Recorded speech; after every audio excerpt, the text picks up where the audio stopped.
that and copy and paste more.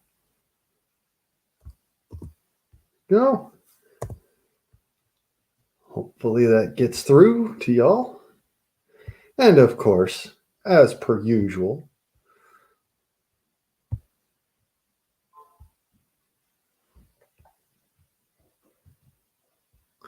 yes, ladies and gents, we are live. We are live. We are alive, motherfuckers. Yeah! Friday morning Freedom Forum. Why don't y'all just file on in here and say hi?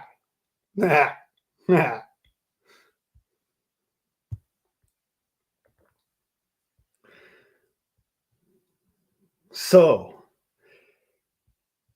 we have ourselves a bit of a situation in the higher levels of gooberment. Gooberment. They're fucking goofballs.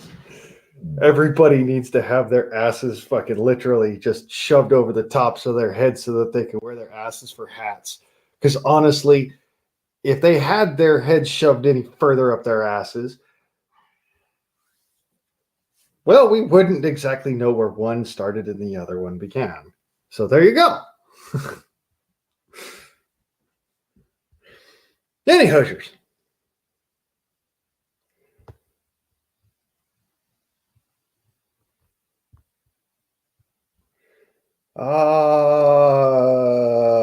Yeah. Today's theme. I'm going to throw a song on there. It's called I Refuse by Five Finger Death Punch. And that is because I refuse to be anybody's fucking patsy or pushover.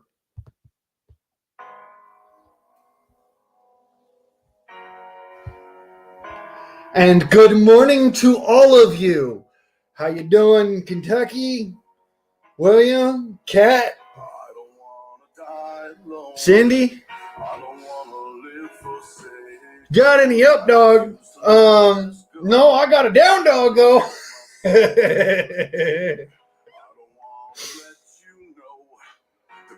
Kentucky! Come on up here, brother.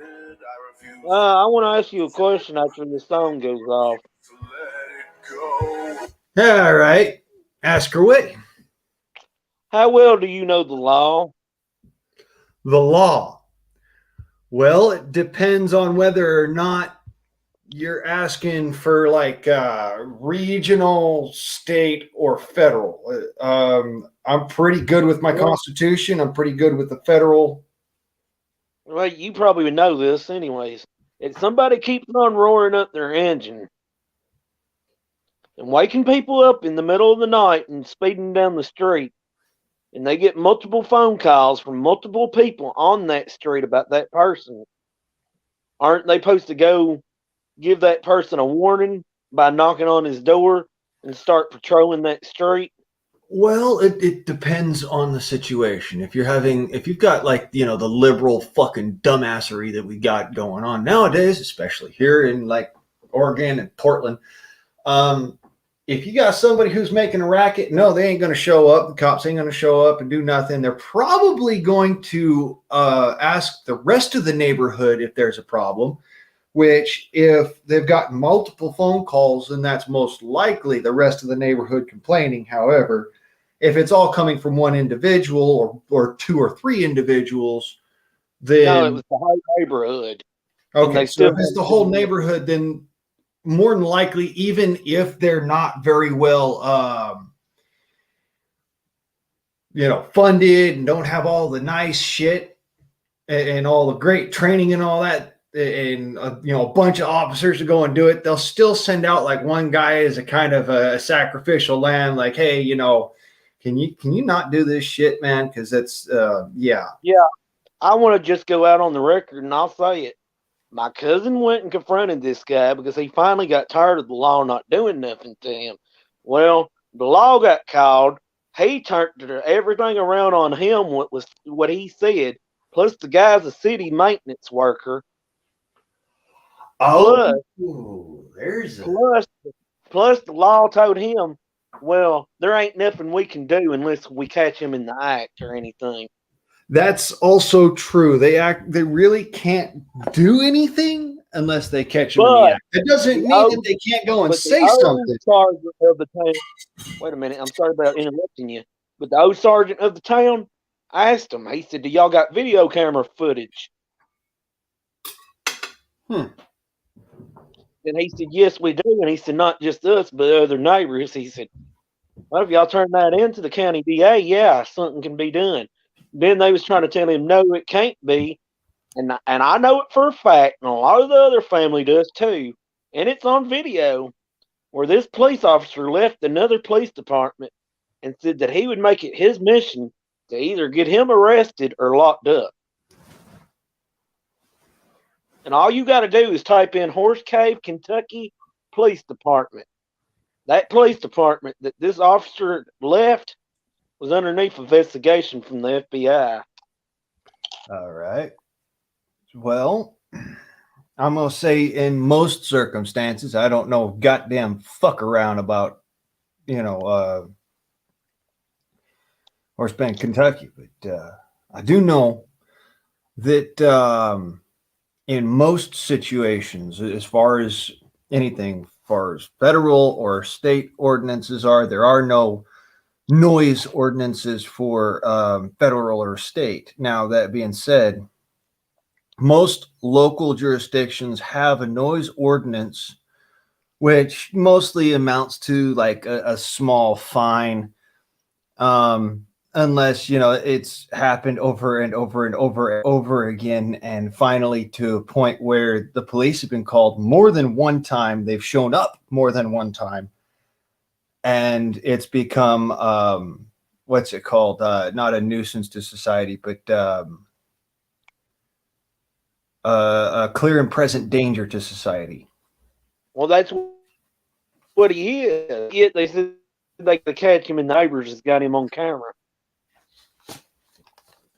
All right, so as a clear and present danger to society, he would have to first be indicted in a court. All right, and it would be a small court because like I said, it's a small fine for the first go around. It's like something like $35 or some stupid shit. And then the second go around is something like 150, and then it goes up from there depending on the area. Now, some places it's a lot more harsh than others. Some places they really don't fucking care. So, and my cousin was just trying to tell him nicely to not do it no more, and he's the one that said, "I'll blow your head off, and I'm going to call the cops on you." oh, if he made threats of bodily harm, that's a different fucking story. No, they turned Especially it if you around got on it my on cousin. camera now. Yeah, If but you they got turned it that around on on my camera, cousin. Yeah, but guess what? Here's what they said. They said, "We don't give a fuck about your cameras, the police."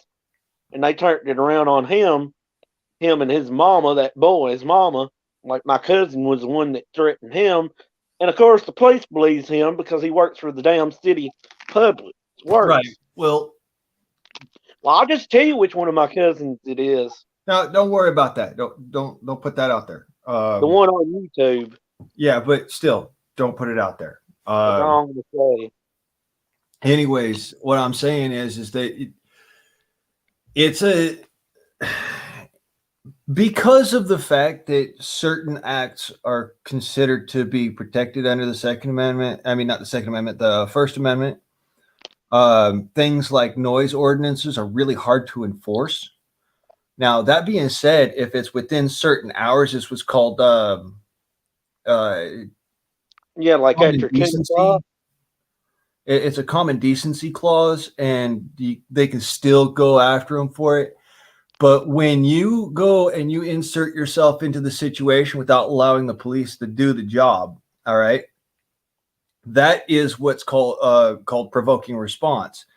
For most prosecutors, if you provoke a response, then it's no longer a threat of bodily harm. It is a clear warning to an adversary that they are trespassing, which it's really it's a confuckery, but it actually helps to protect all of us. Say somebody came to your house and I'm not saying that you would ever do this if but say you're just sitting there playing your music loud or something, and it's, like 20 minutes after 10:30. All right. So like everybody's getting kind of just a little bit pissy because the kids got to go to bed. And you're having yourself a party, all right, and it's all good. So somebody comes over to your house and asks you to please turn off the music. You say, all right, fine. You close the door and then you walk back inside and forget about the music. They come back to your house now because you haven't turned off the music, and it's now been another half an hour. They're not so happy anymore. They're not so courteous anymore. And they start shouting. If you turn around and you pull a gun, or you tell that person, I'm going to hurt you if you do not leave my property, they are trespassing. It's no longer that they are in the right, because they've given you that bit and said, can you please stop? Now, since they didn't call the police and say, all right, we have this on recording, we have all this, going down this, I have this extra in the background, you can hear, Miss Dispatcher, Mr. Dispatcher sort of thing. Once they don't have that and they come to your house, they are now the assailant. So if your cousin went to his house and, there's a lot of gray area in there. If your cousin went to his house, that can start a problem for you. Don't involve yourselves. That's why the police are there. For small shit like this, where you're not going, it's not an immediate threat, okay? You're not wanting to start a fight with them. They're not wanting to, they don't really give a fuck about starting a fight with you, obviously, but you're not wanting to start a fight with them. You're not wanting to get into a whole bunch of fucking legal bullshit with them. You just want them to stop fucking hauling ass down the fucking street at midnight. Well, that is best handled through the police department or the sheriff's department. That's why they're there, is to help with disturbances in the community. Now, you turn around and you do the other thing, like you're saying, go to his house because the cops didn't show up. It's because with the cops, they have to have more than one instance where they have to show up and say, dude, stop. Really. They really do, especially when it comes down to civil dispute, which is what a noise ordinance is. They ain't never showed up at this dude's house, not until last night.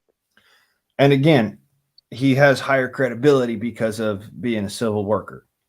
That's just a thing. It is. Yeah, but they ought to take his age into consideration, this dude's age. Not being mean or anything, but he's only 21 years old. That doesn't mean dick. I was a security guard for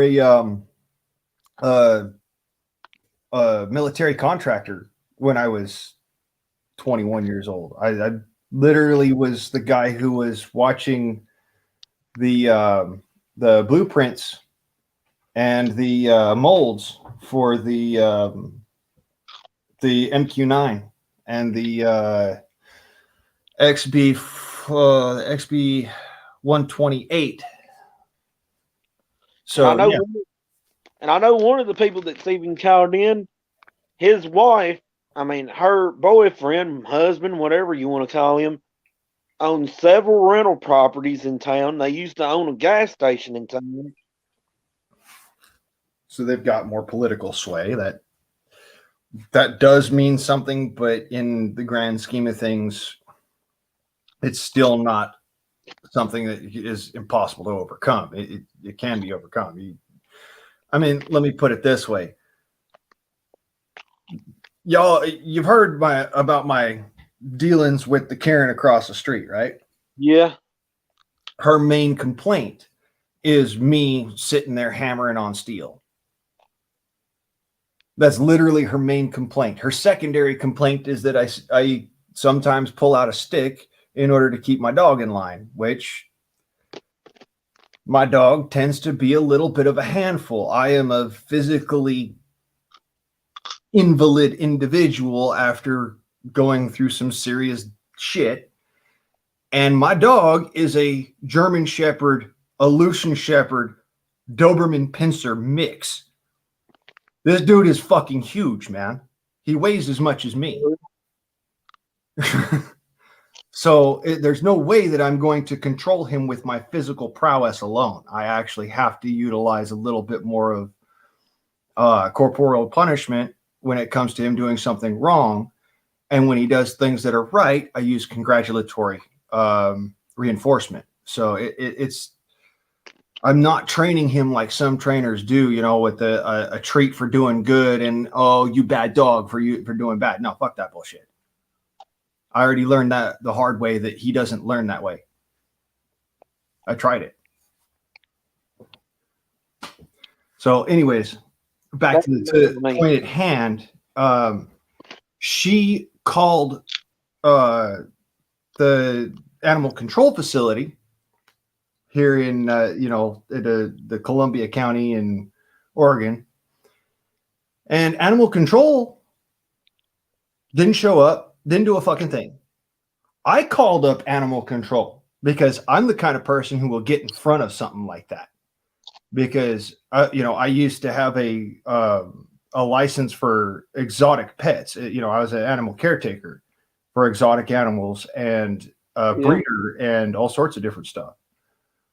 So, that certificate was contingent upon me never having a charge of animal cruelty. So it's a big deal for me. I got the individual's phone number off of a letter that they sent to my house. They didn't take any physical action, didn't come to my doorstep, nothing like that. Didn't come over and, take pictures of my dog or nothing. Just sent me a letter in the mail. I called up the deputy involved and explained the situation. I'm training a puppy. As he's almost at that point where I don't even need to pick up a stick anymore. He just listens. And that's what I like. I don't have to be mean or aggressive or pick up a stick and go, I'm going to smack you with this sort of thing anymore. It's just, I say something, he listens because his training has gotten to that point. He understands what I'm saying. He's trying rather than just being like, fuck you, I'm not going to listen. That's a big deal when you're training a dog, especially one like what I've got. I mean, I've shown Houdini on my channel a myriad of times. He's a big dog. So, any Hoosiers. I went through that whole spiel with the deputy. The deputy basically told me over the phone, dude, we're not going to show up. We're not going to fucking do anything at all because this is not the first time that this lady's called in to start some shit. Apparently your neighbors don't really get along with her that well either. And the police just handed it off to us because they're like, well, fuck it. We're not even going to deal with her. So we're not going to come out there. This is animal control telling me this. We're not going to come out there and deal with it. If you want to start a thing down at the courthouse and get the ball rolling and basically have her arrested on harassment, you can do that because obviously she is harassing you. And I'll say this, you beat non-metal, it'd be like you talking right now, right? Yeah. No, you beat non-metal, I wouldn't be like if somebody was beating on metal outside with a hammer, it wouldn't be like I could hear it, me and you talking on your live stream. No, video. You could basically hear the I've sat here and listened to other people running their forges or working on their garages around here. You can hear it from the other side of the mountain. But yeah, that's what I'm saying, like a motor, not like a hammer itself. Yeah, that's what I'm saying. I'm just literally hammering on steel. I'm not sitting there going and revving my motor in the front of her fucking house or anything. And I could hear it at 1 and 2 o'clock, even sometimes 3 o'clock in the morning. Been hearing it for months now. I've gone and maybe for a couple of times, because that's the way that I'm used to doing things. I'm used to forging at night because dude, I used to live out in the middle of the desert. I mean, there was nobody around to get pissed off. So, me sitting here forging, I didn't think much of it. And as soon as she started up that bid, I said, all right, I'm not going to forge after a certain point in time of the night because I don't like keeping people up. I don't like being that problem. She started getting on me in the middle of the day, and that's when I started ignoring her about everything. So it's a matter of certain things you're going to have to tolerate. Otherwise, your neighbors are not going to be willing to compromise. And the police departments are so fucking underfunded right now. And on top of that, are understaffed, as they are really fucking understaffed. That not to being responsible as an adult. Yeah, no, yes. Because that guy even told him, he said, I just want to talk to you in peace. And the other guy decided to be a hothead. Not the one that went to jail, but the city employee. Well, 21 years old. I remember when I was 21. Shit. Yeah, but when somebody tells you what and all they've been through, and it's basically they met death and shook hands with it and had blood gushing out of them, I think even if you had a little bit of sense, you might listen and be like, on second thought, maybe I ought to remain calm and collective. Yeah, I was that same hothead when I was younger. I'll admit it straight out. Of course, as you've probably seen from some of my videos, I am a fucking hothead off the bat anyways. Yeah.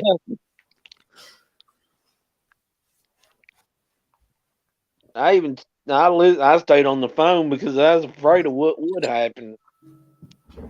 Yeah, I can't say I blame you. Shit.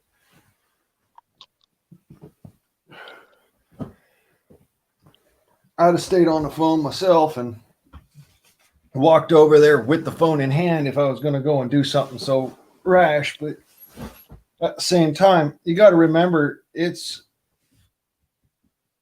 it can be misinterpreted this way. I'm not saying that it is a crime to do so, but it can be misinterpreted as a crime to intentionally get somebody in trouble for something small.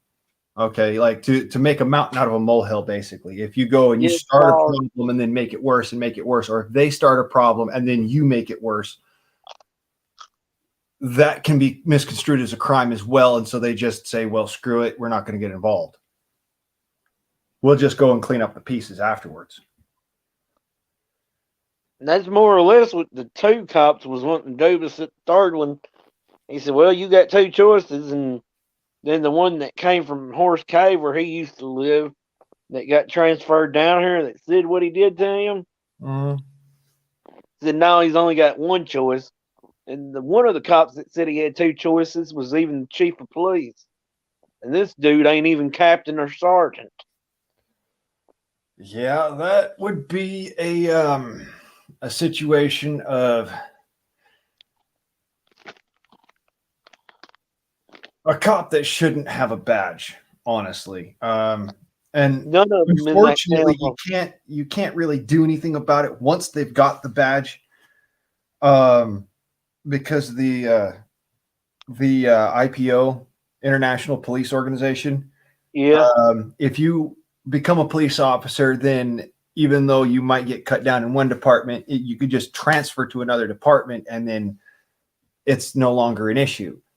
And that's why I tell you to type in. Sorry about interrupting you. That's why I tell you to type in Horse Cave, Kentucky Police Department. Yeah, that's why that reminds me. The FBI is about to go back up there again. I done been told to do investigation on police officers, firefighters, the mayor, citizens, also one of the judges in the county. Ain't it fucking amazing?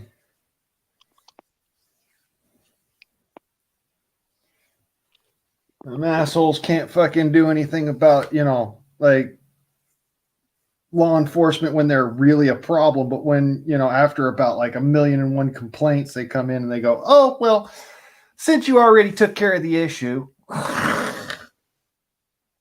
Yeah, but I guess it don't help when you got a bunch of reports one day of 2 local police officers dressing up like FBI agents and had traffic backed up for about a half a mile or a mile, pulling everybody out of their cars, including people in their 80s, and trying to search them and planting drugs on them. Just so you know, impersonating an officer or an agent of the United States doesn't matter whether or not you are an officer of the police force or an agent of the United States. Impersonating one that is not your exact post,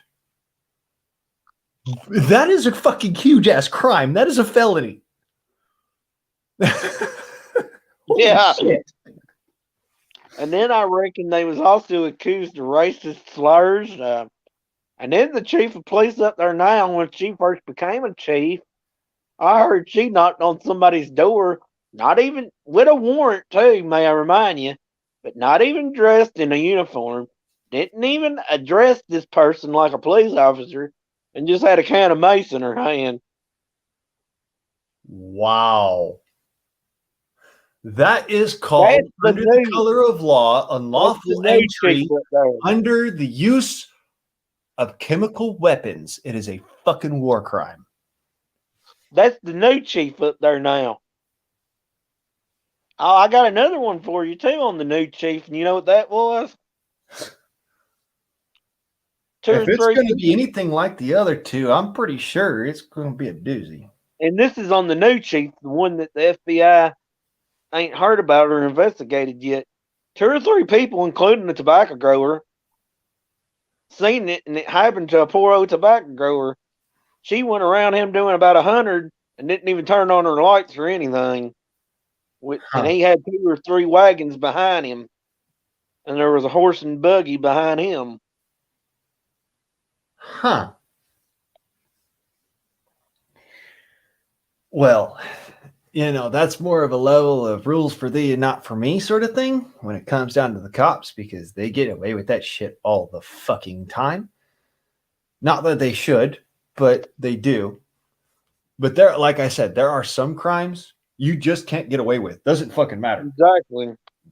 Under the color of law, forceful entry under the use of arms, especially chemical weapons, that's a fucking war crime. That's against more than just our Constitution. All right. Yes, it's against our Constitution outright. However, it's more than.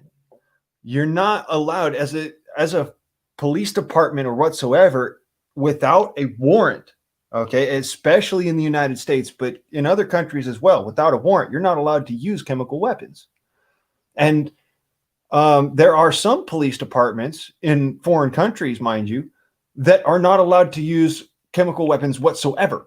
That means no CS spray, no gas whatsoever, no. They can't use anything more powerful than a taser. Yeah, I'm dead serious about that. They're not allowed to use pepper spray. You also got to be careful too on who you use a taser on too. Yep. My brother suffered at least one heart attack from a taser, and I had a buddy who died because he had an arrhythmia that was aggravated by having a taser shot.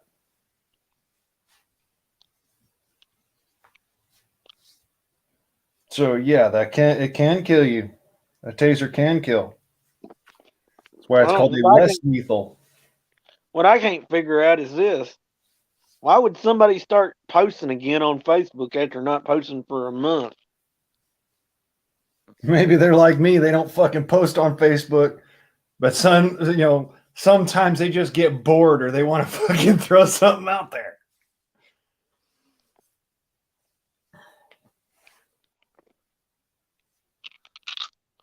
Just like they said, some of y'all don't even realize it, but your I can't even pronounce that word. Magnetic, like a magnet on a refrigerator. You know. Magnetized. Yeah, something like that, and can uplift and brighten up people and brighten up a room. And some of y'all just don't even realize it. This also came from the same person that said I need to work on my self confidence and self esteem.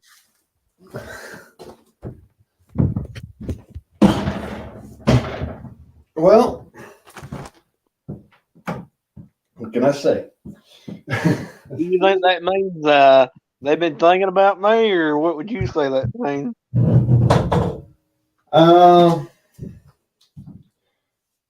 I'd be one of them fellers saying, I think you got yourself a stalker. Well, my ex, she unblocked me. She ain't messaged me though.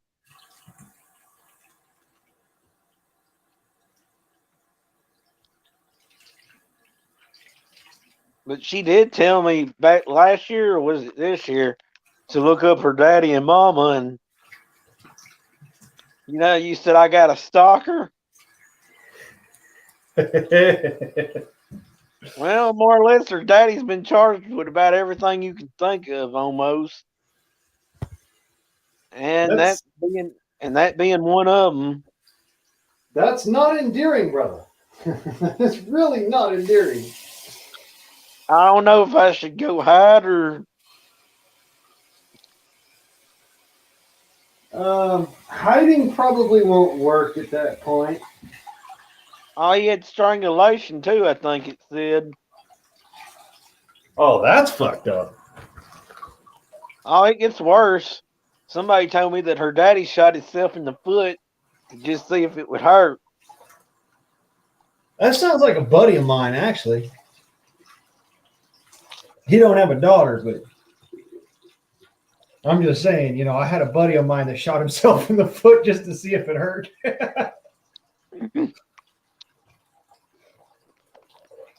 Mind you, it was a little 22 long rifle. He didn't think it was going to do much. I says, bro, it's a 22 long rifle. It may not be a big ass bullet, but it's still a firearm. Yeah. You shoot yourself in the foot, you're bound and determined to end up going to the doctor's office going, Doc, I may or may not have made a huge fucking mistake. Can we keep this between ourselves? Yeah. But how do I find out if she's viewing my Facebook without? Well, that's mostly to do with what she says and how she says it. You can't really.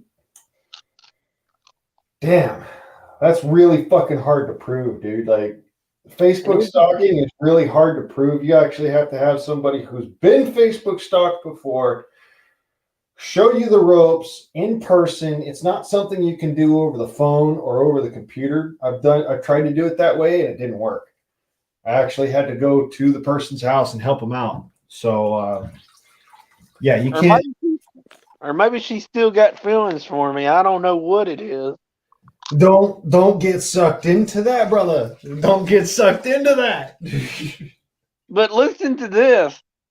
She ain't tagged her boyfriend in anything since, sometime in October. But she's still got in a relationship. That would be not. Here I am. I'm not someone who gives relationship advice. I'm definitely not that kind of person. Not that kind of material. I understand. I was just wanting to get this off my chest and explain this. And she's untagged him in their relationship status. She took him out of her bio. This dude's mother unfriended her. Well, that sounds pretty self-explanatory. Her last 3 profile pictures is just her. Yeah, I'd say that they broke up already. But it still says in a relationship. Hers is in a relationship since May the 19th.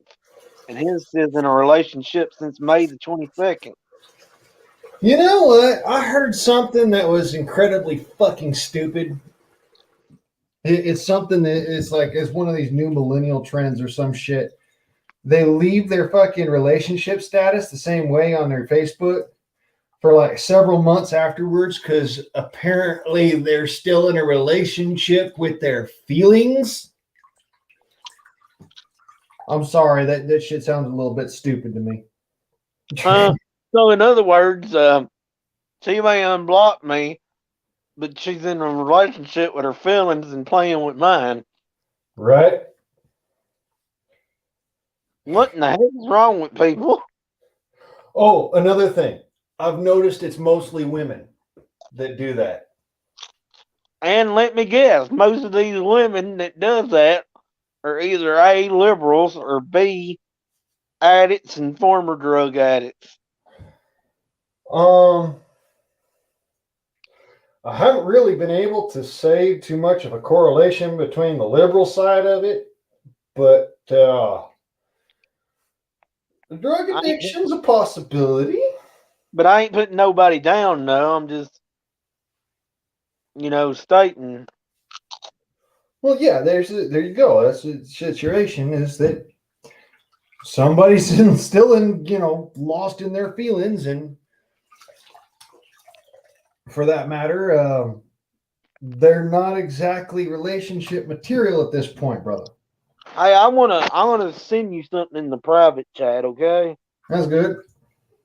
And if you heard of it, just say and if not, just say okay or something.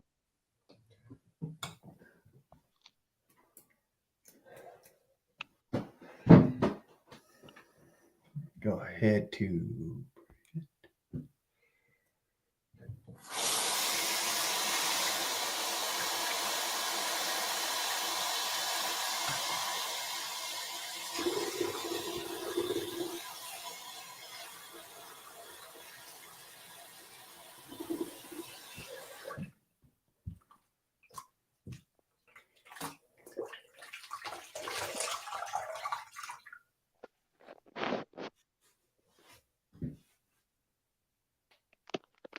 Yeah.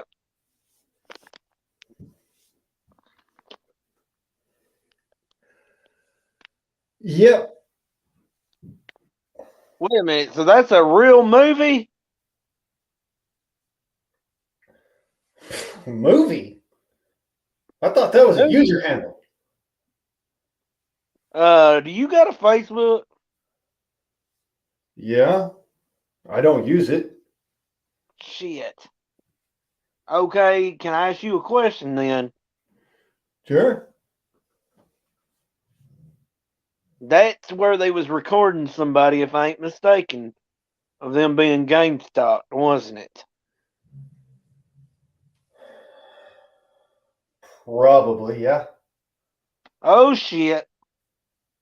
If I was dating that person, or even talking to that person very much, on a level to 1 to 10, how concerned should I be? If you were dating that particular individual, Or even talking who to them is very much. that particular namesake on the the background internet, Yeah. that namesake on the background internet, you should not necessarily be Putin levels of paranoid, but maybe buy a new rifle. Yeah, what kind of rifle? One that holds lots of bullets. So let me guess. Military people were after her. I wouldn't be surprised.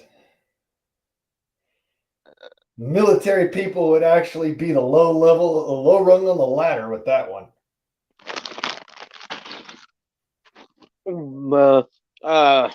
Let me guess. She's basically one of these people that knows way too much.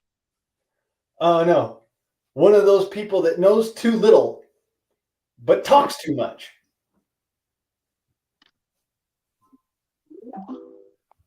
So in other words, you see why we get along so well then, because I talk too much and know too much. She talks too much and just don't know enough.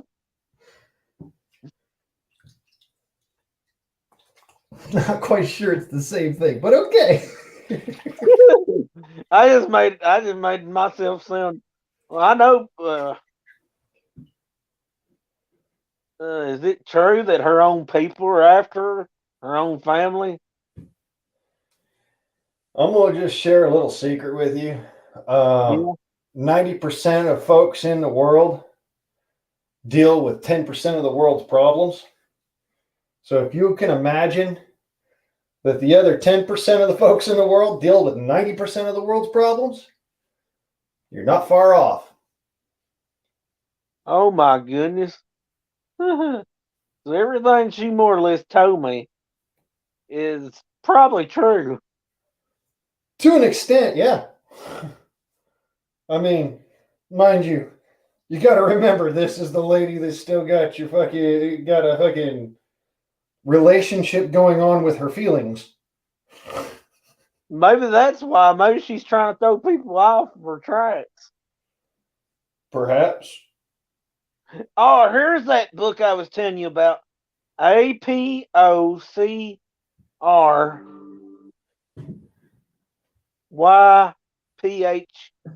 You remember me telling you about that book the last time?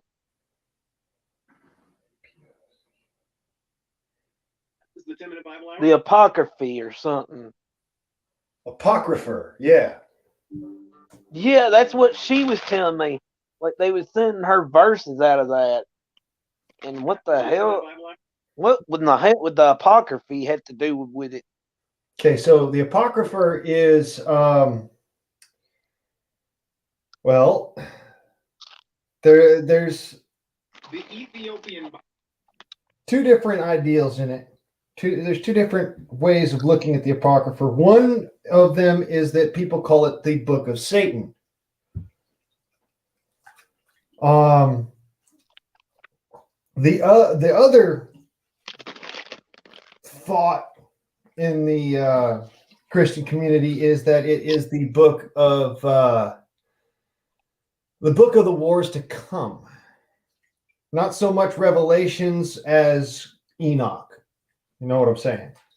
Yeah, so in other words, I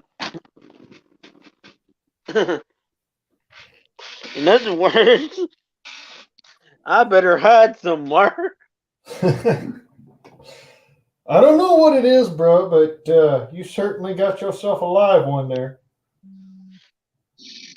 Well, don't worry, I sleep with this beside my bed. You're gonna need more than a shillelagh. But by what she said, she described my daddy in great detail in his car, and she said he was one of the ones after her too. Really? But she said it talks about sacrificing. Yes. She said they told her, "You're the sacrificed lamb." Yeah, that's what it talks about. The Apocrypha talks about a sacrificial lamb, a sacrifice in order to stave off the coming of the temptations, which starts Revelation. Oh shit! So, in other words, that me and her are the first borns. Our daddies could have been talking, or her stepdaddy and my daddy, and they might have made a deal. You get this one, and I get that. Or it might just be paranoid ramblings. You never know, because that's a reality as well.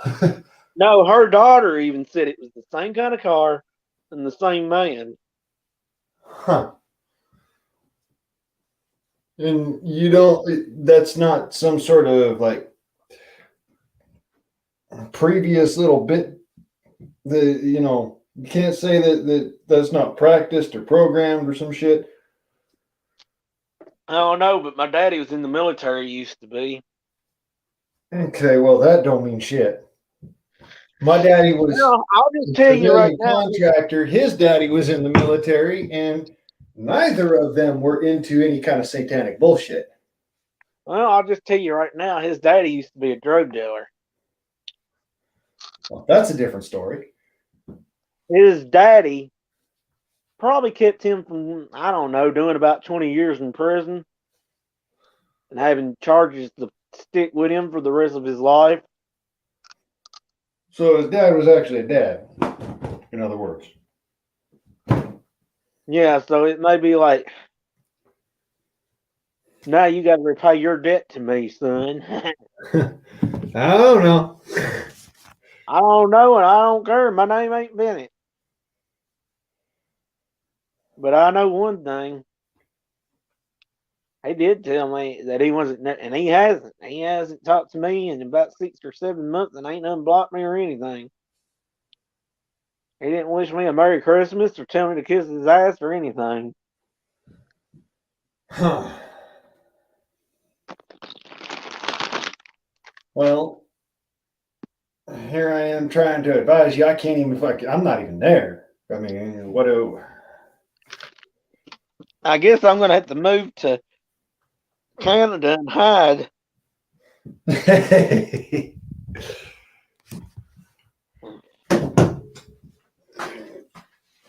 start talking with a Canadian accent. You know what I'm saying, eh? Hey, they'd be like, you know anything about this person? Be like, no, never seen her. Born and raised here in Canada. I don't even know what a Kentuckian looks like. I was born and raised in Canada, eh? Yeah, in Canada, eh? No, I'm sorry. I can't really get the accent right myself, so I know somebody else. Yeah, my accent would give it away. Me just trying to act like I had a Canadian accent.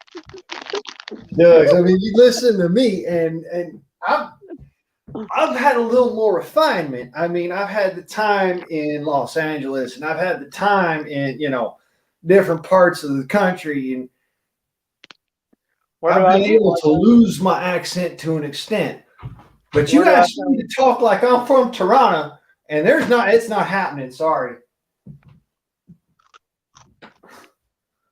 Where do I sound like I'm from? Oh, the South? Which state? Which state? Oh, that's a good question. Arkansas, Mississippi, Georgia. It'd be one of them things like either, I want to say Tennessee or Missouri, or maybe fucking crazy ass thought, but maybe Mississippi. I don't sound like I'm from Arkansas. Oh, hell no. Son, you don't sound like you're from Arkansas. That's where my granddad's family originated from. But what part of Hoxie? Where is Hoxie at in Arkansas? What part?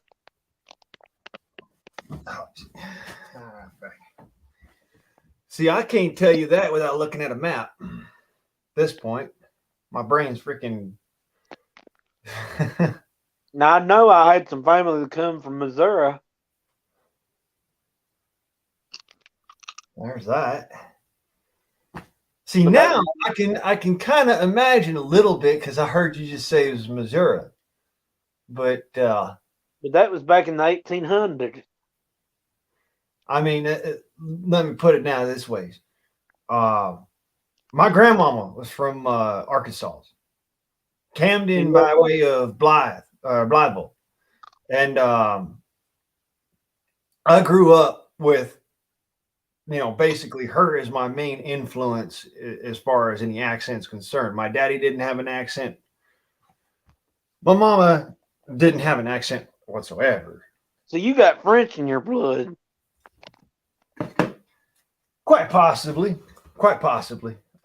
We can't prove it because nothing that was on my grandmama's side do we have proof of, because even though they kept really good oral records, the genealogy chart that my mama put together was the first genealogy chart of the Price family, the Price Smith family, that had ever been put together other than by my grandma. And she didn't have a whole one. Wait a minute. Smith? Yes, Do sir. you have family in Kentucky? So I got family all over this country. If you see somebody's his name is Smith, then there is a likelihood, in fact, a probability that we're related in some way, shape, or form. In So in fact, other more words, likely so in that other words, you know. So in other words, you more than like. So in other words, you just know my ex probably after what I just told you. Should I be like what? What should be my main concern right now? The well, if possibility that I'm if being. she is a Smith, I'm gonna say this much. No, she's a Wilson. Oh, yeah, then you ain't got nothing to worry about. You ain't got shit to worry about, you Wilson. You didn't let me finish who her daddy was. Ricky Wilson and her uncle's Charlie Wilson from Kentucky. Like and I says, they don't worry. Fuck it. They ain't nothing scary about that. I thought you were saying like her name was fucking Summer Smith or some shit. I was like, what? Oh, her cousin's name's Ashley Woosley Smith. Or Woosley. Something like that. Woosley or Woosley. Woolsey. Yeah.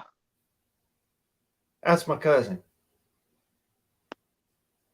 So y'all are related. Probably, yeah.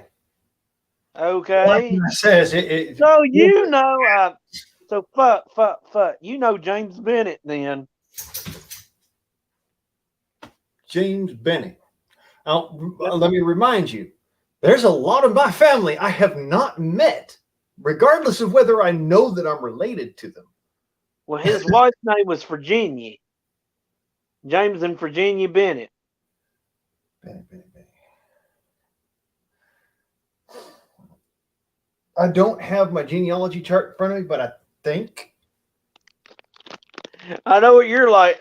Your ex was who I think it is now, even more so. You're like, probably.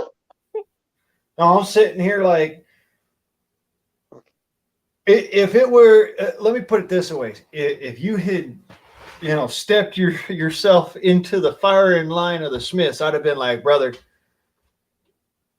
Oh, I went your to best school. bet is just go out, spend as much fucking money as you can, pull out as many loans as you can, fucking live it up for the next several months or whatever, because there ain't nowhere on this God's green earth you can run to that we will not find you. I went to school with a Travis Smith, a Dustin Smith, Taylor Smith, a Joey Smith.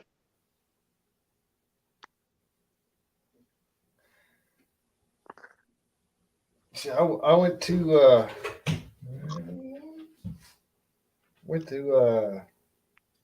reunion / funeral a few years ago. So wait a minute. So you know Joe Ballard. So you know Joe Ballard. Who the? You know Joe Ballard. Joe Ballard. See, I don't know that name. There's several names as I do know, like you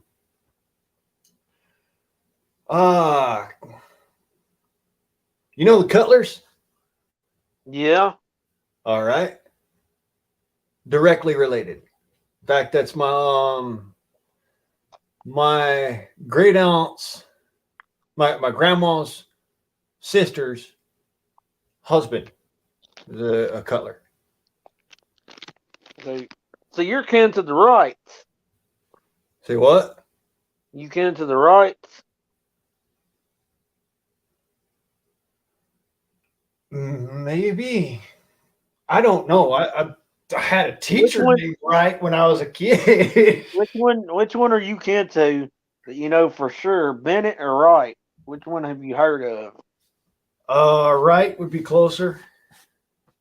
But I've heard the name Bennett before. I'm not saying that I ain't heard it. I'm just saying I ain't heard it in the context of, conversation about family members.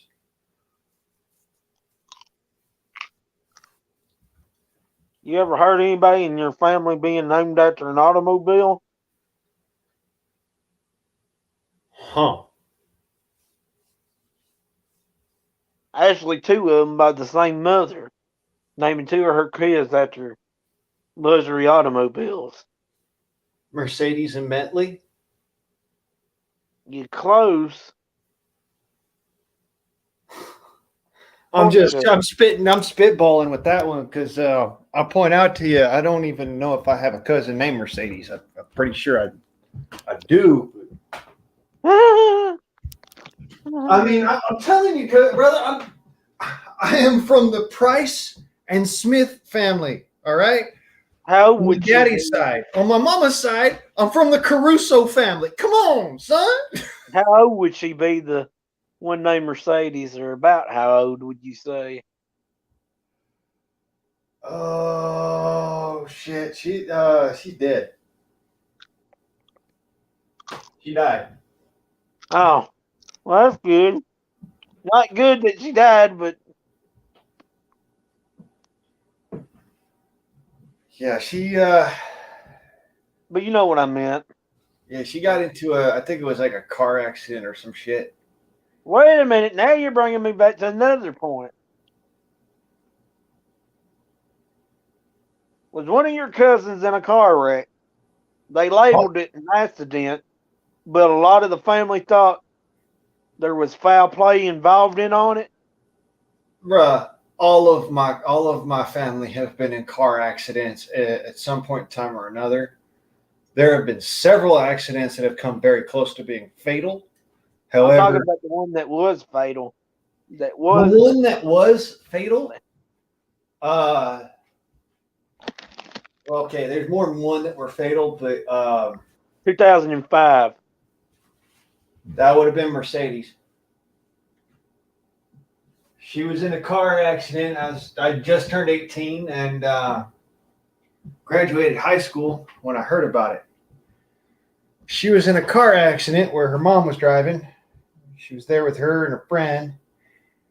And the car got hit in a T-bone.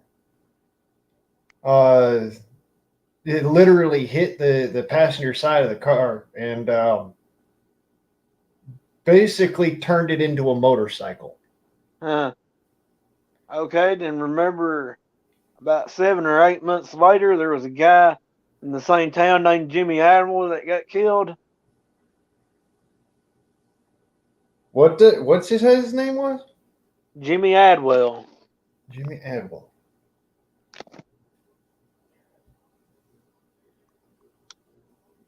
Is there a third name to that? Yeah. Give me the initial and I'll tell you.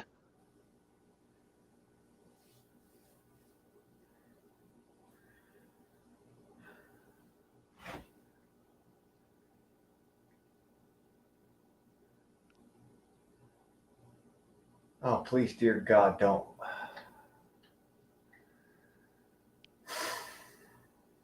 It's either Taylor or Smith.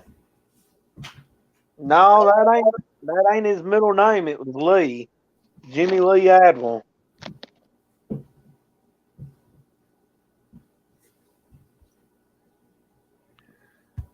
Hey, cuz. What's up, cuz? Sorry as I missed you. I turned away from the computer. I was thinking. Sorry about going on this tangent.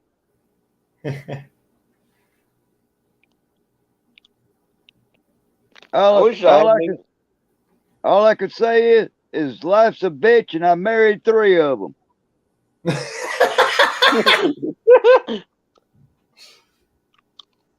And that right there, brother, is why if you're going to have a relationship, you don't put a ring on it for 10 years. And I says that for a very good reason. And my cousin song, back me up on it. Don't put a ring on it for 10 years and see what she says. If she gives you any other bullshit, then yes, because I love you, because I realize that you were doing this for a good reason. There's the door. There's the fucking door. Don't let it hit you in the ass on the way out. Bye-bye. My longest nowadays, relationship. nowadays, when I hear somebody talk about getting married, I send them a sympathy card. My longest relationship was my last ex. It was on and off. From April to like December of last year. Yeah, that right there is why, even though, don't get me wrong, I wouldn't mind finding my place in the world and having someone to spend the rest of my life with who is on my level and all that shit. But that is a fucking pipe dream. All right? That shit does not exist for men. That exists in dreams. That it does not exist for real. If you want that in real life, you have to go out and fucking have your own life built. And then when she comes into your life, you have to make sure that she can't fuck it up. True. So you in Kentucky? Yep, Bern County. I'm south of you. I'm in South Kakalaki. I don't even know where that is. Tennessee? South Carolina. Oh. Welcome to the Carolinas. I've always wanted to go to South Carolina to live, North Carolina to live, Tennessee to live, Georgia.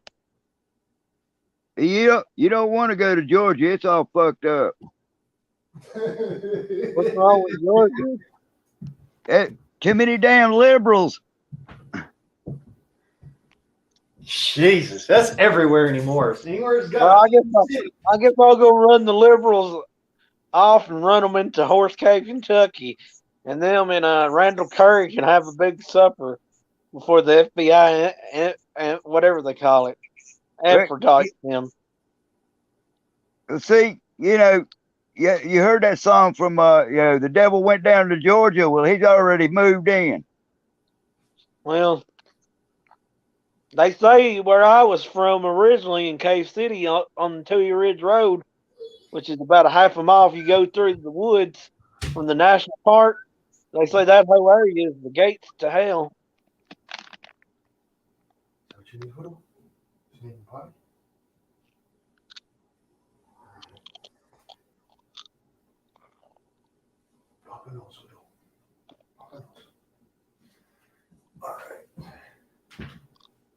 I don't know if it's true or not, but that's what I was always told. I like the upper part of Georgia, the northeastern side of it, but the rest of it, I don't care too much for it. Where's way across that? In Georgia. Yeah, I never really cared for folks' politics. Doesn't matter where I go, everywhere I go, I end up pissing off a liberal. Same here. I think that's why they didn't want. I think that's why they didn't want me to return back to my school, and they was just pushing me along. It was the most liberal school in this area. You got to look at Blaine's luck. He moved from the damn desert. Now he moved next door to a liberal Karen.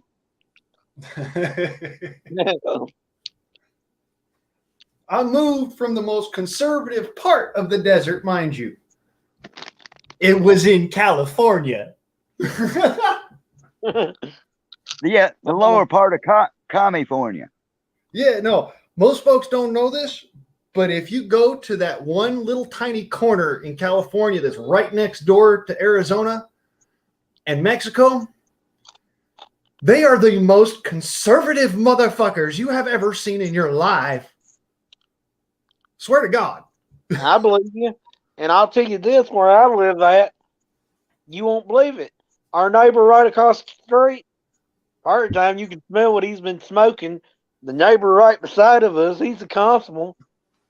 It's pretty much like on this street, nobody gives a flying F-U-C-K what anybody's doing. Just say the word, brother. Nobody gives Nobody gives a flying fuck what you're doing. Well, I guess I should take that back. If you're standing outside butt ass naked, somebody might not like that too well. Yeah, that might cause a stir. Just don't use your dipstick in order to stir your coffee. Yeah,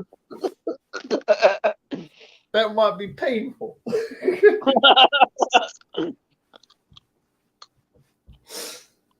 We'll be sitting there like, man, where's the swizzle stick at?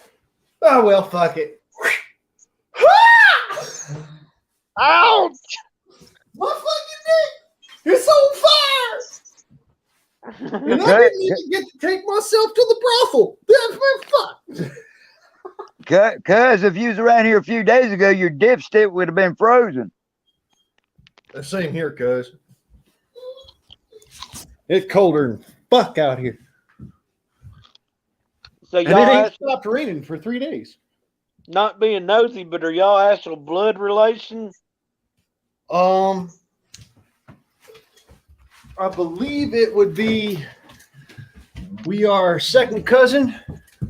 Yeah, we say it, cousin. Uh-oh, now I feel like after telling him what I did just a few minutes ago, that my goose may be cooked. Nah, you ain't gotta worry. You ain't gotta worry about Song. He ain't the kind of person go hunting down somebody on a vindictive trail sort of shit. Just ain't worth it.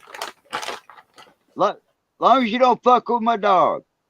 Yeah, no, whatever you do, do not hurt his dog. Wait a minute. He might come there knowing if y'all was related to him or not. James Bennett. Hmm.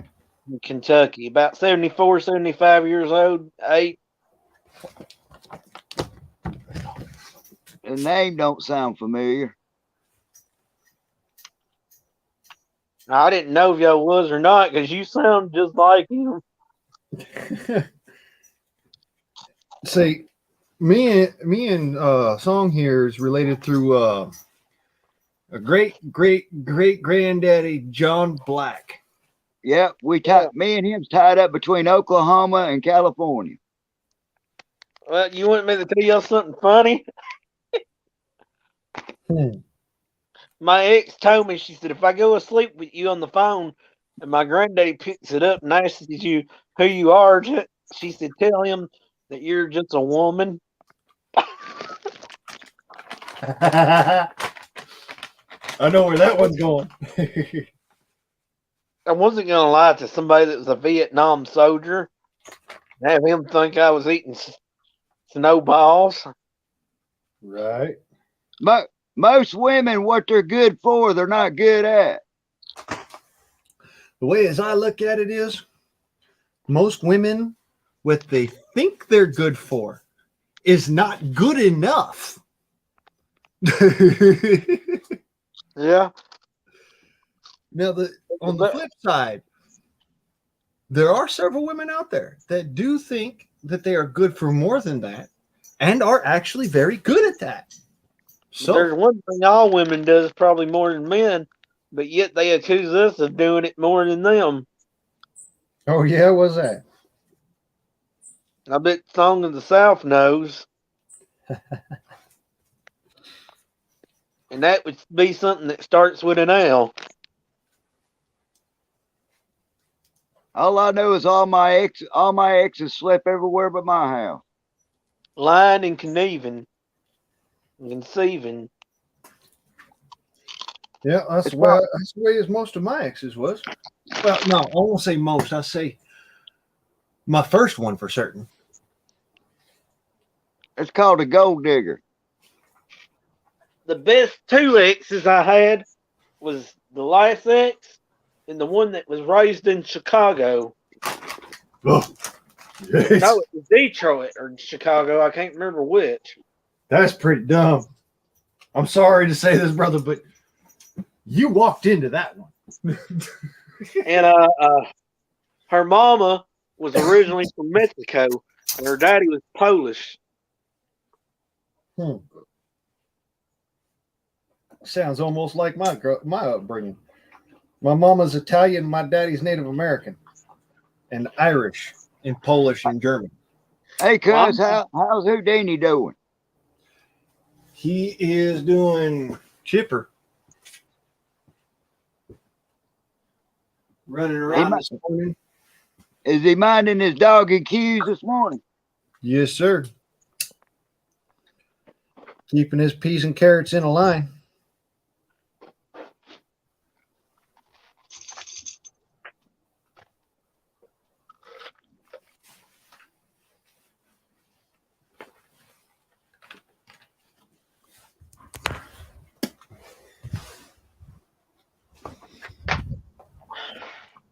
well, I'm French Huguenot.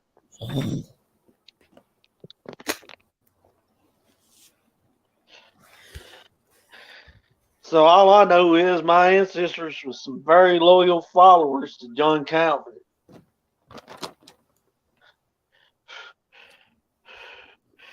That's about all I know on my granddaddy's side. And then on my grandma's side, I know we're also from Pennsylvania, up from the Appalachian Mountains. As you can kind of tell from the beard, my mama's Italian.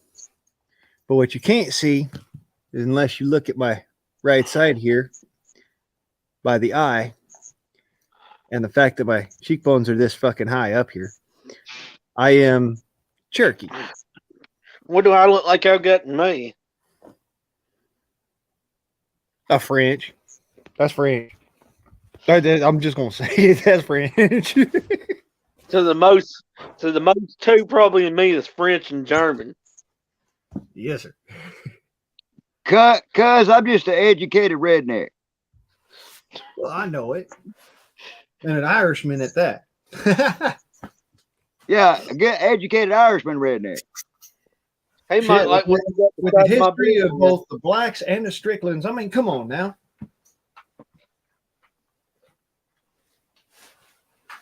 And the Choctaw. Yes, sir. That right there is impressive. What would I keep beside my bed?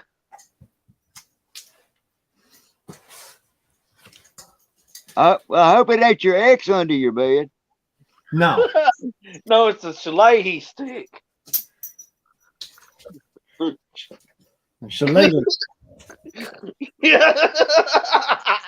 Keeping my eggs underneath my bed.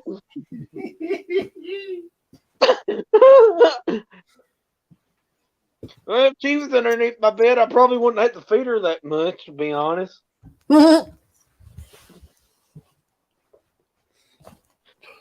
I looked it up, and she even told me she's been on something that started with H, something that started with M, something that started with C. Whoa. That's why I said, and plus she's a diabetic now. That's why I said, if she was underneath my bed, I don't guess I'd have to feed her that much. Danger, Will Robinson. Danger. Danger.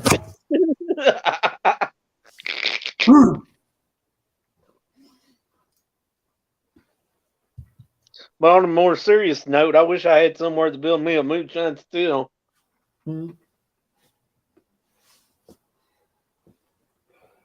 All right, so that little bit of freedom in the morning.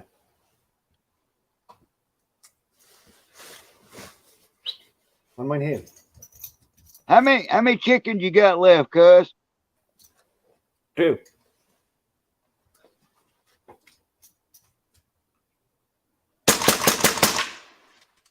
Now you got 1. Hell yes. God bless Air Goods. My great grandmother used to have 20 or 30 chickens. That's pretty well true. When you buy a bunch of chickens, you're gonna have a loss ratio. That's true too. Yep. But now I got 2 adult chickens. Surprisingly enough, one of my ginger broilers made it.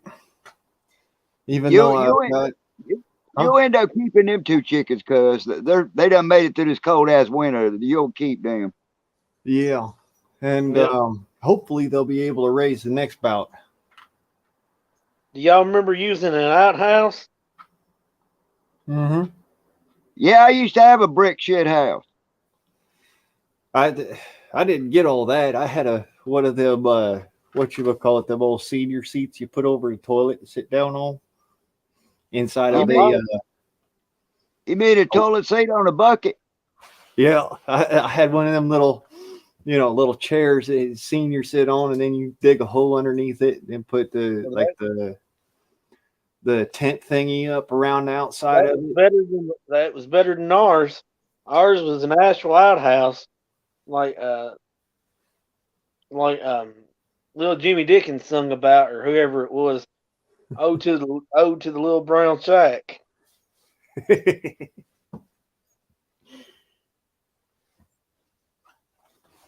Yeah, a long time ago, I built a brick shit house. Now that's smart. Even- It even had the little crescent moon on the door.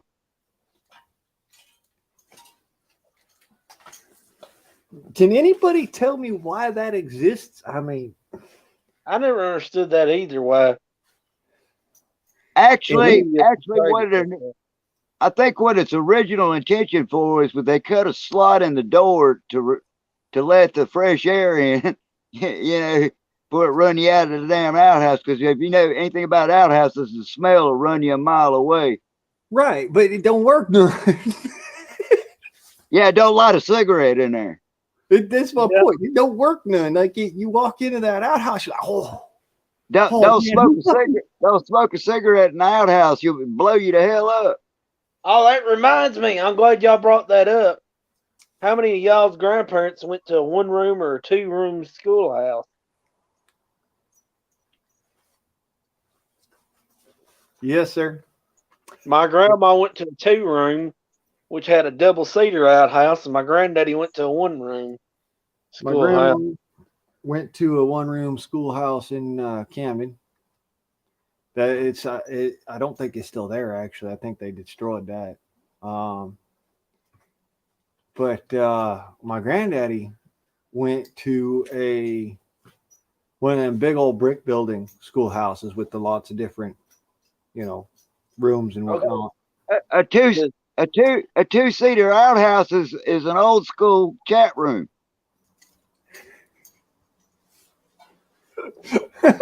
Well, either way, do y'all know a lot about history? Either one of y'all? That might explain a lot then. Has one of y'all heard of Northtown, Kentucky? Northtown.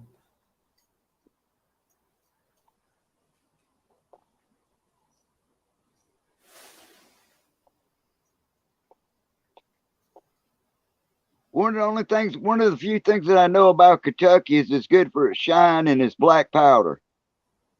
Okay, then this may be something you've heard of.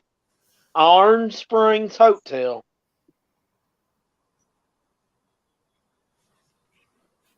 The last time I've been to Kentucky, I went to a place called Wildcat. This was way back though, Orange Spring Hotel. This would have been like the 30s or the 20s. Well before my time, I'll tell you that much. What makes it so well known, the school there was like a school 50 yards away or feet away, and they'd have to walk up to the spring to get their water. Oh, there's two other things that Kentucky is famous for: Daniel Boone and the Hatfields and McCoys. Yeah, that too. And tobacco.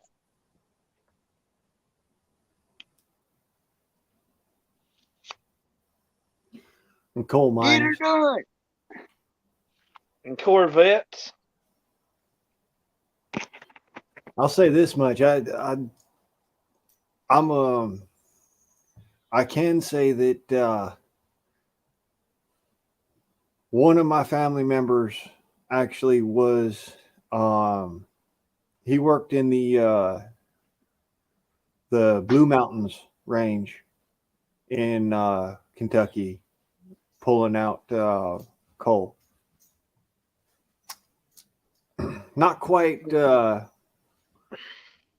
Harlan, but Yeah. general area.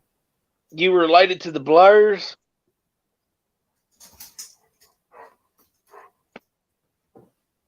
You ever heard of Jared Blair, either one of y'all? My daddy's from West Virginia. So you've heard of Jared Blair.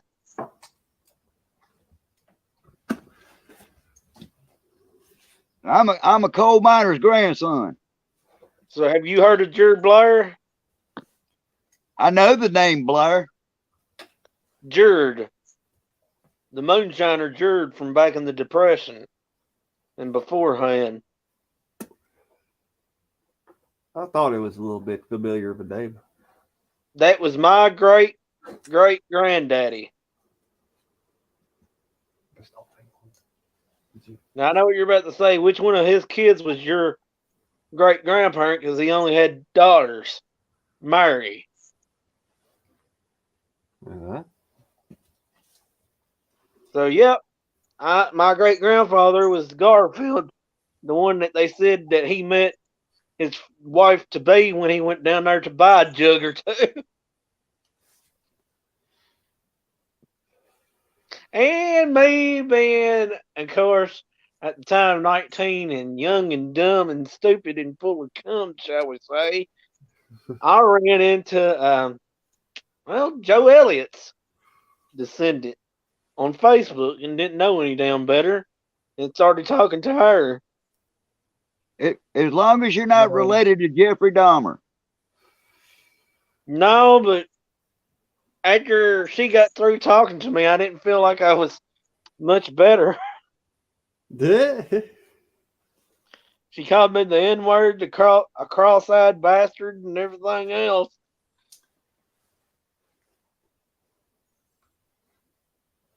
I don't think there's a word in the English language that I didn't hear from my ex-wife.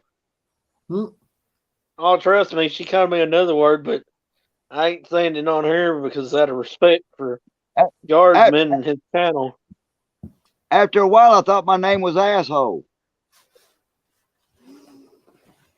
You know, the only That thing that would my be, ex ever called me was Blaine. I'll say that much for her. At least y'all got lucky. And y'all God. still got lucky. At least y'all still got lucky. She called me something that rhymes with trigger. I've been told that I look like a cockroach.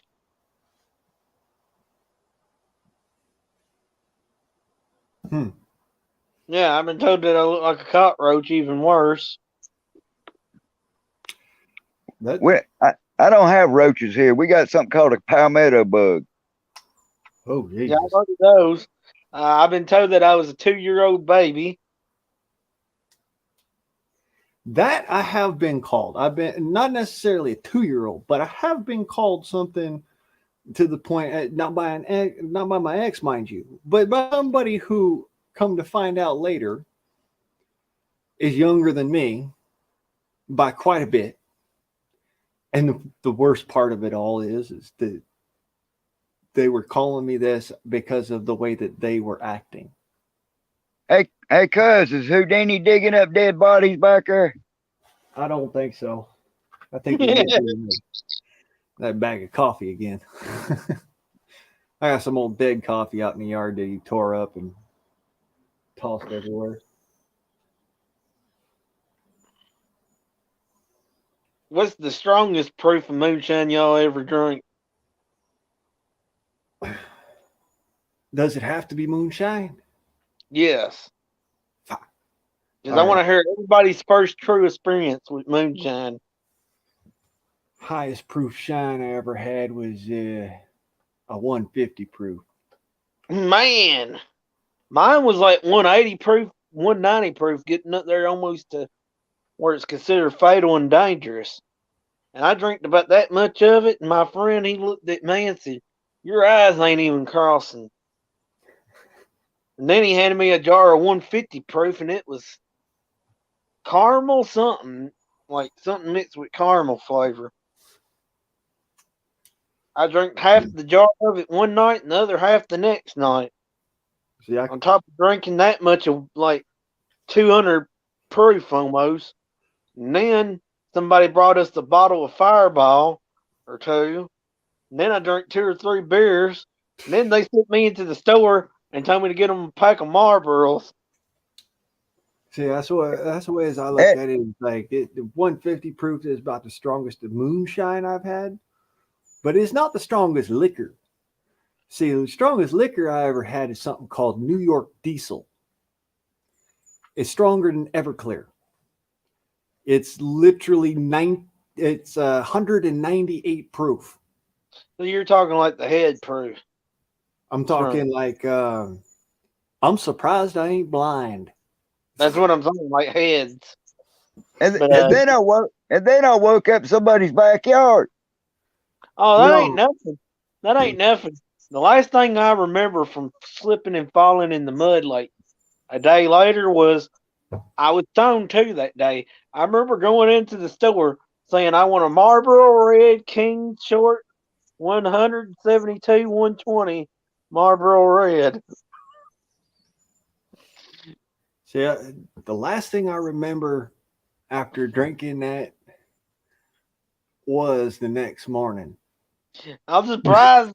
I'm surprised the guy didn't I'm surprised the guy didn't say, "Stay in here for a little bit longer. I find you interesting to talk to," and told somebody to call 911. Nah, But no, for real, so that's the strongest proof liquor I've ever had. Now, the actual craziest freaking drinking experience I ever had in my life, like 100%. All right, and I'll put this out there because the fella that I drank with, to this day, he still hasn't told me all that I did that night. I was pretty sauced. I drank 2/5 of vodka back to back within 5 minutes, all the way down, straight. that's not the craziest I've ever done. But here's the thing, though. I don't remember a goddamn thing of that night. They still hate on me for it, but I was so freaking drunk I couldn't help it. I had mixed tequila with vodka, vodka with whiskey, Fireball with beer, and everything else in the middle. Well, I went to lay down. Needless to say, it had to come up somehow. And you know the other end, too. Well, I didn't make it to the commode in time. Whoopsie daisy. They had paper towels in their house or anything. Well, that's what, Can you see the chat? Because I can't see shit. yes, sir. There's my ass in there trying to get it up the best I can. Hell, my grandparents was 30 years age difference. My granddaddy was somebody raised in the freaking Great Depression on a tobacco farm. So here I am trying to get it up drunker than Cootie Brown after mixing all that together. And they still mad at me about it, these people, and run it in my face. It ain't my fault that I couldn't make it. I ought to say the next time they bring it up and put it in my face, be glad I didn't do it right there in your kitchen where I was that drunk. That's what they call a shitty situation. I got it all over their walls, all over the ceiling, all over. Oh, Jesus. Wasn't able to drop your drawers in time, so it ended up exploding up your back. And the vomit, too. Oh, God. All over the mirror, the vomit. That's when you ask that question, are farts squishy? It was all over me. I mean, it was like something out of a movie. Like something straight out of Jackass. They freaking the hot sauce challenge. You remember that shit? They sat there and they drank a whole bottle of hot sauce. And then they go into the commode and boom. And then I had to wait for them, and it was like done past midnight to go to the local gas station and get a bunch of paper towels out of the bathroom at the gas station. Like, yeah, we ain't doing nothing suspicious in here. We're just walking out with a bunch of paper towels from y'all's bathroom. Trust me, brother. You don't want to ask. Just let me take the paper towels now. That sounds like Grand Theft Paper Towels. One of them said they should have made me walk home. Yeah, even though I was that drunk, I don't think the law would have took me to jail because everybody in that jail would have been trying to run through bricks and got out of there because it was all over me. They said even. Brother, I highly doubt that you'd have gotten into any kind of trouble that night smelling like that shit. I'd have been like, let me put it this way. I'm not a cop. But if I was the man on that patrol that showed up to that shit, I'd be like, so you putting him in your cruiser or are we leaving him here? Well, here's when I started feeling sick. My best friend, I didn't know where they went. I knew they was going to smoke, but I thought they just decided to not smoke. So my buddy's uncle, that's about 50 or 60 years old, that don't smoke, he told me to come in there and lay down because everybody was going to sleep, and I thought that's what they was doing. Well, about 5 minutes later, I started getting sick to my stomach once I laid straight down on the floor.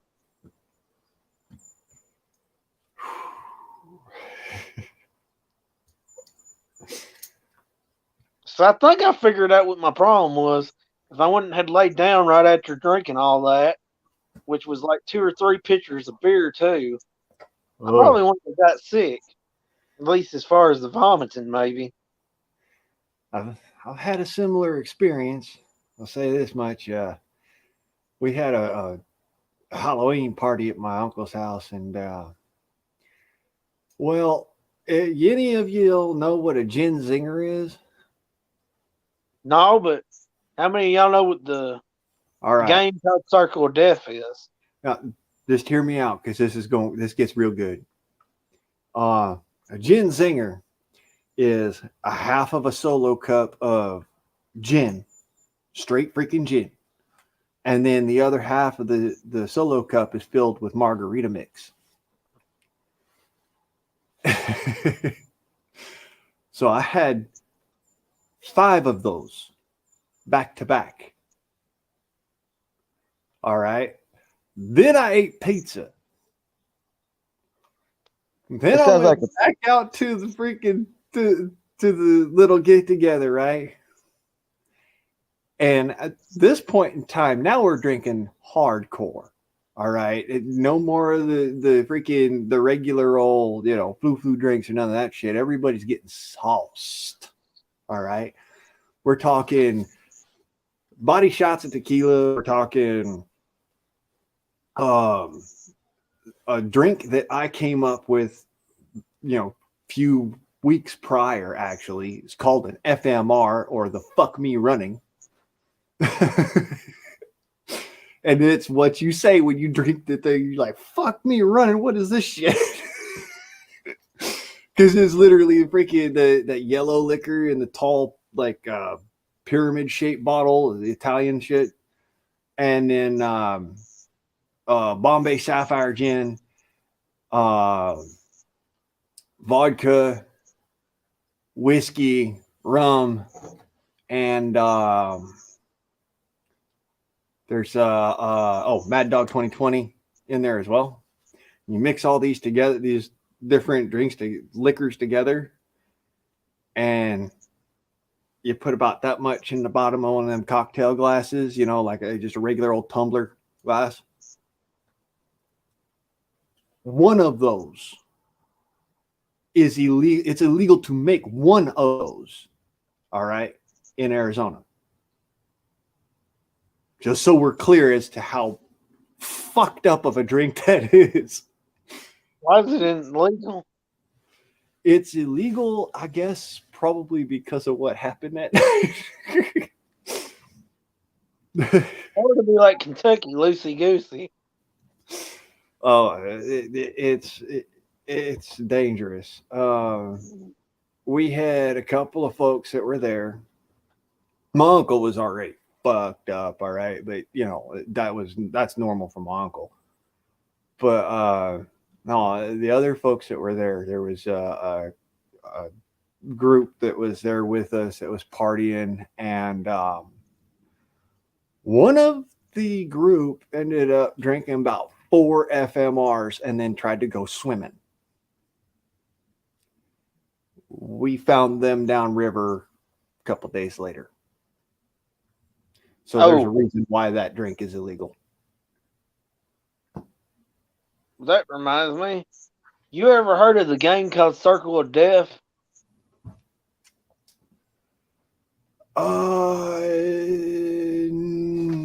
No. That's the Yeah, only other time I've throwed up. Okay, you know, like the tiles in your bathroom? I don't have tile in my bathroom, but yeah. I threw up maybe about that much. Like how big my fingers are, them two right there. Mm-hmm. And that was about it from playing that game. And ever since then, I refused to play it. Because to me, I think it's. I don't know how y'all believe in stuff like that, but in my opinion, I believe maybe it can be demonic or play with your mind. And if you ain't drunk. I'll put it this way. There are three games that I will not play. All right. 1, I will not fuck around with Russian roulette. Same here. There's a different reason for the second one. I will never, ever, ever play the game Limp Bizkit. What's that? You don't want to know. Just put it that way. You don't want to know. Well, I won't never play around with Ouija boards. That's just hocus pocus mumbo jumbo bullshit. I've done it before. There's nothing fucking real about that shit. Well, my mom said people do one. Now it gets out of hand because the way that it the fear that is already a stigma that's involved with it, it gets out of hand and it allows for the mind to play tricks on you. Whereas in reality, if you were alone and you did the Ouija board thing alone, I've done it. All right. The Ouija board thing alone, it's not real. You realize it's not real because you're the only one holding the stylus. All right. And the stylus doesn't move on its own. You move the stylus. And once you realize that, it's like, oh, this shit's not real. One of my cousins that's only 6 years younger than me said he remembered when my mama, another one of the older cousins that's older than him, was playing it. He said, I ended up having something wrong with me. Their kid ended up having something wrong with them. And the third one, he ain't even here now. Well, that reminds me, I didn't say the third game that I won't play. I will not play chicken. All right. With electrical wires. And if anybody knows what that particular entails, you know why. Hi, Carstar. Morning. That one actually makes pretty good sense.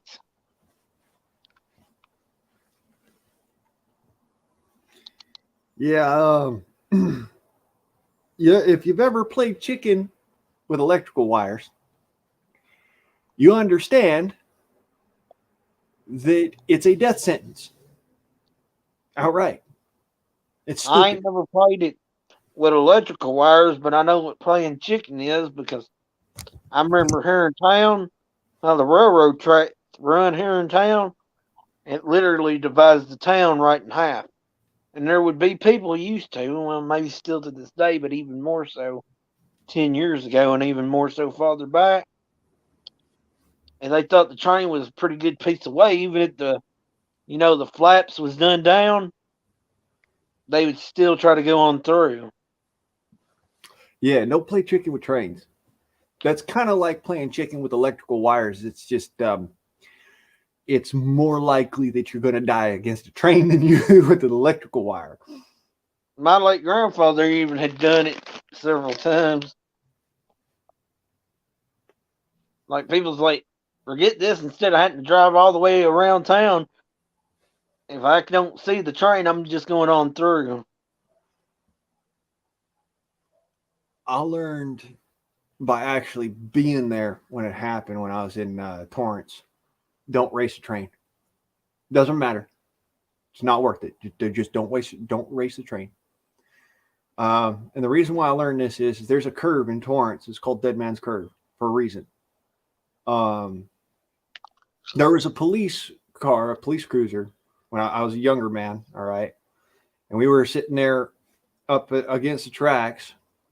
And then the orange started coming down, and this police cruiser was stuck in the middle of the fucking tracks. He couldn't move because there was traffic in front of him and traffic behind him. And so he's thinking, oh, well, I'll just move my truck out of the way. And he's in one of those, the larger cruisers, the SUVs. So he goes trying to pull out and drive around, and he gets one of his tires caught in the track. Now he's fucked. He can't get out. He can't do nothing. So he goes, he drops everything. He jumps out of the truck, runs around to the other side, lets his dog out, and they run off. All right, probably about like 10, 20 feet out the way. We're sitting in the car directly behind this dumb fucker. And the people in front of him now pull away ever so slightly, just enough. Mind you, just enough is relative here because this cop car got hit by this train and turned into shrapnel. It literally turned that car into bits and pieces. All right. That went in all directions. I've honestly never seen a train wreck like this again in my life. I've watched other cars get hit by trains. I've seen buses get hit by trains. None of them like this. Parts were flying everywhere. We got a freaking piece of the back bumper stuck into the tire of our car. It hit it with so much force because when the trains are coming around that curve, if they're not doing what they do now, which back then they didn't do that, they do about like 20, 30 miles an hour coming through there versus what they do now, which is like 2-3 miles an hour creep around that curve. And it takes forever for them fucking trains to get through there. But they do that because of this particular situation. This cop barely got out with his life. He got his dog out the car. It was a canine unit. And that was literally the extent of the situation because that shit's it would have been immediately deadly for him. That train was doing about 45 miles an hour on a 35 mile an hour curve. It come around and it hit that fucking truck and it just went. How close did people live to that railroad track? 10 foot. That's about how it is here, 5 foot. And they go through here doing 30 or 40. Makes you wonder what would happen if one ever derailed, too. Well, we didn't have any derailings in Torrance that I can remember, but that incident ended up, it was on Arlington and Derail, which goes right past the school and right past a couple of parks there, in particular Torrance Park. And let's just say they were picking pieces of that cruiser out of Torrance Park for the next month. That honestly reminds me, you ever seen people lay quarters, dimes, nickels, pennies on railroad tracks? Yep. Believe it or don't, I actually caught somebody doing that shit. When I was a little younger, I walked up to him and I says, you know that's really stupid. You could end up killing a whole bunch of people doing that, right? And they said, no, it's just not going to It's not going to be a problem. Look, it's just, pennies on a railroad track and you just mash them out. And I says, all right, what's the kind of pennies you using? Are any of them newer than 1963? Well, that kind of blew these motherfuckers' minds. They was like, wait, they have to be older than a certain time? I'm like, yeah, because here's the thing. Zinc and nickel don't smash like copper does. And if you True. smash one of them zinc or nickel pennies, what will happen is it will cause the train wheel to skip inwards onto the track, into the middle of the track, and push down into the tracks. And that squeezes those two those two wheels together on the truck and causes the thing to jump. When that thing jumps up, if there's even in the slightest a misalignment on that track, that whole train comes off. I didn't know this until I'd actually gotten to that age, and my dad had taught me about it. He talked me through it. He said, no, if you're ever going to do this, don't be stupid enough to use a newer penny, because the newer pennies are made with zinc or nickel as the blank inside of it, and it's just copper foil on the outside. And what will happen is that zinc doesn't smash. It just turns into something like a bar of soap. Yeah, I've never smashed pennies because of that. I ain't either. I've just seen people do it. Even quarters Quarters is real dumb because that's steel. and dimes. That's more steel and zinc. $50. Steel or silver, depending. If it's the silver ones, then it's only silver on the outside. Gold dollars. That's a little different. That might mush. But, as far as it goes, we're talking, physics. We're talking the actual metal that's in the coin. And depending on the type of metal, it can cause a lot of different things to happen. If it's just a penny, like the full copper blank penny, what will happen is it'll get smushed under the first wheel set. Then on the second wheel set, it's already started to shuffle down just a little bit to the point where it gets shot out the side of it. So it's not there to keep on having to jump over the top of. If it's the zinc ones, what happens is it gets caught and it gets pulled up underneath that wheel, and the wheel slides across the top of that zinc, because while it's a lot of downward force, there's tons and tons of downward force and tons of forward momentum, and it's being impinged upon by that wheel rolling on top of it, because the wheel is slick and the rail is slick, and that piece of metal acts like a piece of soap.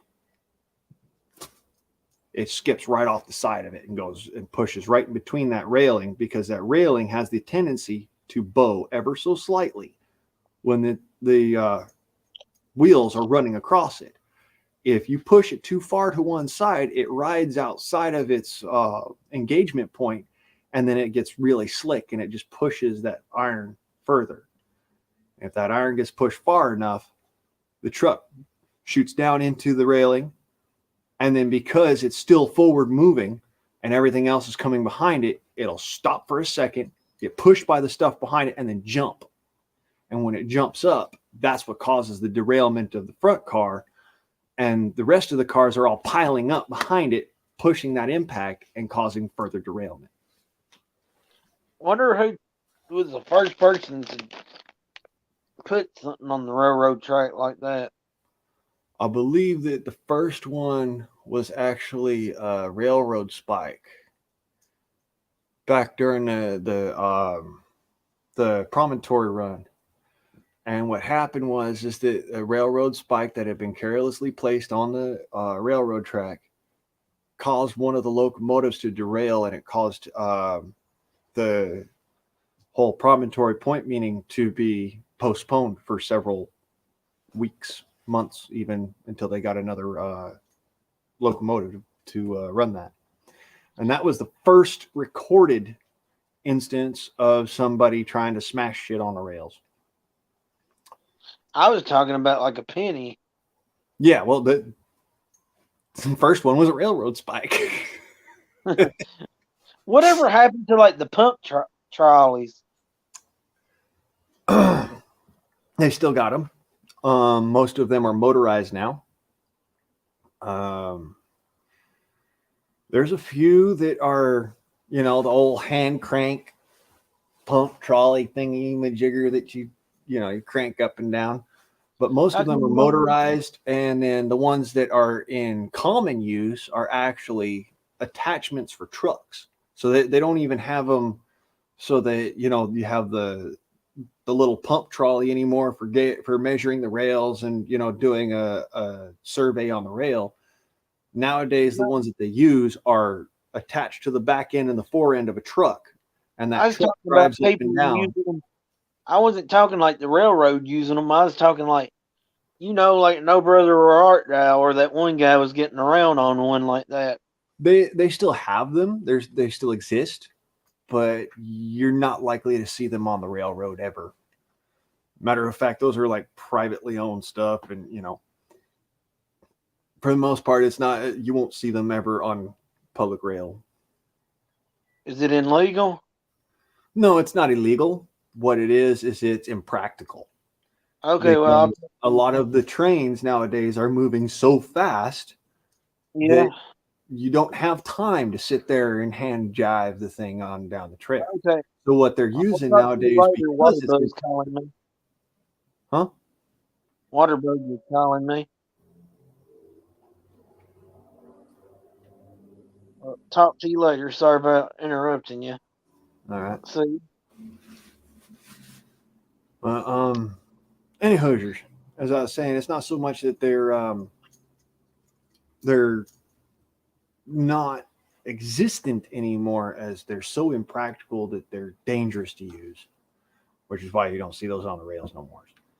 You'll see more of the like I said, the trucks with the gauge wheels on the front and the back, and they're just there to test the rails to make sure that they're in the proper alignment and that there's no risers in between rail joints. So like say one railing comes up just a cunt hair more than the other one at the joint, and it's called a riser, and they have to go in and clean it up, push it back together right so that it's got enough distance between it so that when the rails get mushed against by the train, it just meets up instead of doing the whole coming up and over the top.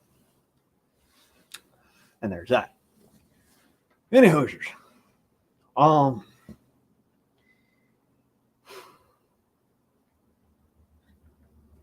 that answered some questions.